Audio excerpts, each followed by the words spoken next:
पुराने बगदाद की रात। मस्जिद से अजान की गूंज अब भी हवाओं में बाकी थी। बाजार की दुकानें एक एक कर बंद हो रही थीं। इन्हीं रास्तों से एक ताजिर यूसुफ अपने घर लौट रहा था। उसके हाथ में कसकर पकड़ा हुआ एक छोटा सा थैला था, न भारी न हल्का, मगर अजीब सी गर्माहट उसमें महसूस हो रही थी। उसके चेहरे पर सुकून था, लेकिन आंखों में हल्की बेचैनी। कुछ ही देर पहले उसी थैले को उसे एक दरवेश ने दिया था। दरवेश की आंखों में ऐसा नूर था कि सामने वाला निगाहें झुका ले। उसने कहा था, ओ ताजिर, ये तेरे ईमान का इम्तिहान है, इसे संभाल कर रखना। याद रख, किसी से मत कहना, न अपनी बीवी से न किसी और से। मौत आ जाए तब भी राज न खुले। यूसुफ ने थैला लिया और सर झुकाकर बोला, जो अमानत रब की है वह मेरी भी है, मैं इसे संभालूंगा। घर पहुंचा तो आंगन में उसकी बीवी ज़ीनत बैठी थी, आंखों में गुस्सा, होंठों पर ताने। हर रोज गरीबों पर पैसा लुटाते हो और मुझे कहते हो सब्र करो, मगर आज ये थैला क्या है? क्यों छुपा रहे हो मुझसे?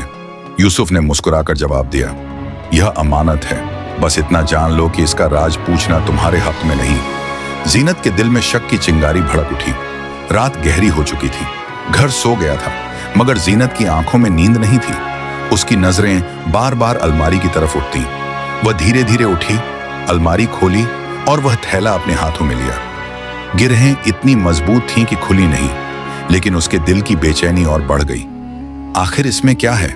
सोना, चांदी, कोई छुपा हुआ खजाना? सुबह यूसुफ ने देखा, थैला जरा सा हिला हुआ था। उसका दिल धक से रह गया। वह सजदे में गिर पड़ा और रोते हुए बोला, ऐ मालिक, ये तेरी अमानत है, मेरी बीवी को हिदायत दे, उसके दिल से जलन और लालच निकाल दे। मगर बीवी के चेहरे पर अब और भी बेचैनी साफ थी।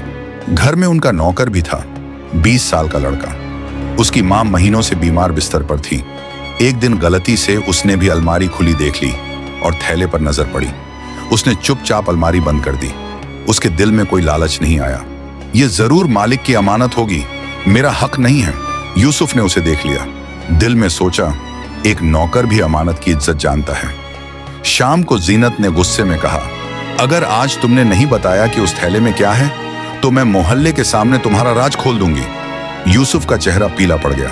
उसके कानों में दरवेश की आवाज गूंज उठी, किसी को मत बताना, चाहे मौत भी आ जाए। उसने सिर्फ खामोशी ओढ़ ली। अगली सुबह ज़ीनत ने सचमुच मोहल्ले वालों को बुला लिया। सब आंगन में जमा हुए। वह चिल्लाई, देखो, मेरे शौहर एक थैला छुपाते हैं, कहते हैं अमानत है, मगर मुझे तक नहीं बताते। जरूर इसमें खजाना छुपा है।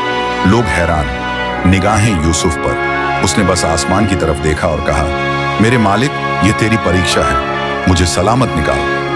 अफवाहें पूरे शहर में फैल गईं। खबर बादशाह अकबरुद्दीन तक पहुंची। वह गुस्से में गरजा, उस ताजिर को दरबार में लाओ, अगर धोखा कर रहा है तो ऐसी सजा दूंगा कि बगदाद याद रखे। सिपाही आए और यूसुफ को दरबार खींच ले गए। दरबार में सन्नाटा था। बादशाह गरजा, बताओ, उस थैले में क्या है? अगर नहीं बताया तो सुबह तेरी गर्दन काट दी जाएगी। भीड़ में ज़ीनत खड़ी थी, आंखों में जलन और ठंडी तसल्ली। यूसुफ ने सिर झुका लिया। बादशाह सलामत, ये अमानत है, मुझे इजाजत नहीं कि इसका राज बताऊं। मौत भी आ जाए, मैं खामोश रहूंगा। दरबार में हलचल मच गई। इसी वक्त दरवाजे खुले और वही दरवेश दाखिल हुए। चेहरे पर नूर, आंखों में चमक। उन्होंने ऊंची आवाज में कहा, रुक जाओ अकबरुद्दीन, ये ताजिर गुनाहगार नहीं, अमानतदार है। थैला मैंने दिया था, इसमें सोना चांदी नहीं, बल्कि अल्लाह के नाम की ताबीज है। यह एक इम्तिहान था और इसने अपनी जान दांव पर लगाकर भी अमानत का राज नहीं खोला। पूरा दरबार दंग रह गया। बादशाह की आंखें नम हो गईं। उसने कहा, आज से तू मेरी सल्तनत का सबसे भरोसेमंद ताजिर है। लोग एक स्वर में बोले, सुभान अल्लाह। घर लौटते ही ज़ीनत रोती हुई उसके पैरों में गिर गई। मुझे माफ कर दो, मैंने शक किया, जलन की। अब मैं तेरे साथ वही काम करूंगी जिससे रब खुश हो।